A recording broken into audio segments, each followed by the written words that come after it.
எங்க இருந்தாலும் எவ்வளவு பணிகள் இன்னைக்கு நிறைய பணிகள் திட்டமிடாத நேற்று தான் சொன்னாங்க போன் பண்ணி ரொம்ப நாளைக்கு முன்னாடி சொல்லல ஆனா நான் வரேன் 2 பேரையும் வாழ்த்தணும் அலுவலகத்துல பணி இருக்கு ஆனா நேற்று சொன்னாங்க ஆனா எந்த ஓய்வு பெறக்கூடிய நிகழ்ச்சியை நான் விட்டது கிடையாது ஏன்னா எங்க அம்மா ஒரு ரிட்டையர்ட் டீச்சர் ஓய்வு பெற்ற ஆசிரியர் எங்க அம்மாவுடைய வாழ்நாள்ல எதுவா உங்களுக்கு நினைவில் மறக்க முடியாத நாள்னு சொன்னா எனக்கு பணி நிறைவு பாராட்டு விழாவை வைத்து ஊர் பெரியவர்கள் எல்லாம் என்னை அழைத்து வந்து ஒரு பேண்ட் செட் வச்சு நடக்க வச்சு என்னை வீட்டுல இருந்து கூட்டு வந்த நிகழ்ச்சியை தான் எங்க தாய் 85 வயசுல இருக்காங்க இன்னைக்கும் என் வாழ்க்கையில் மறக்க முடியாத நாள்னு சொல்றாங்கன்னா அவங்கள வச்சுதான் நான் எடை போட்டு எந்த ஓய்வு பெற திருச்சி வரை போயிடுவேன் திருச்சி மதுரை வரை போயிடுவேன் போயிட்டு ஒரு நிமிஷம் வாழ்த்திட்டாது வரும் அந்த வகையில தான் நான் இங்க வந்திருக்கிறேன் அவர்களை நம்ம வாழ்த்த வேண்டும் அவருடைய ஓய்வு காலம் சிறப்பாக இருக்க வேண்டும் 2 பேருமே வந்து சிபிஎஸ்ல ஓய்வு பெறாங்க தலைவரும் இந்த பள்ளியுடைய ஆசிரியரும் பேசும்போது ஒரு கருத்தை வச்சார் நாங்க எந்த நிகழ்ச்சியும் அவரை கூப்பிடுறோம் வாழ்த்துறதுக்காகலாம் இல்லை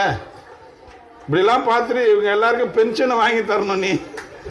அப்படின்னு ஒரு கோரிக்கை வைப்பதற்காகத்தான் என்று சொல்லியிருக்கிறார் நிச்சயம் எங்களோட எண்ணம் அதுதான் தமிழ்நாட்டை ஆண்டு கொண்டிருக்கிற மாண்புமிகு தமிழ்நாடு முதலமைச்சர் அவர்களும்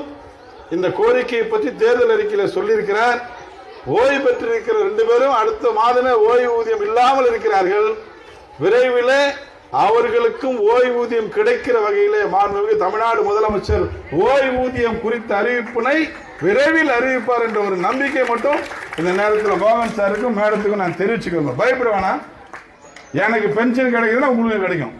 கவலைப்பட தேவை உங்களுக்கும் சேர்த்துத்தான் போராடி கொண்டிருக்கிறோம் கேட்டுக்கொண்டிருக்கிறோம் வாதாடி கொண்டிருக்கிறோம் தொடர் பயணங்களாக கிட்டத்தட்ட 20 ஆண்டுகளுக்கு மேலாக இந்த போராட்டத்தை வைத்துக் கொண்டிருக்கிறோம்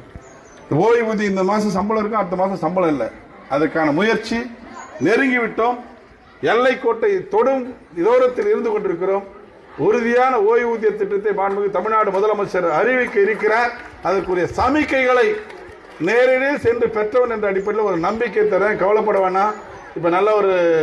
ஏதோ ஒரு அமௌண்ட் வந்தா 2 பேரும் 2 பேரா இருக்கீங்க பொழுது நல்லா ஊர் உலகம்லாம் சுத்துங்க ஆன்மீகத்தில் நம்பிக்கை இருந்தால் கோயில் அப்படியெல்லாம் செல்லுங்க இல்லைன்னா மற்ற இடங்களுக்கு சென்று உங்களுடைய ஓய்வு காலம்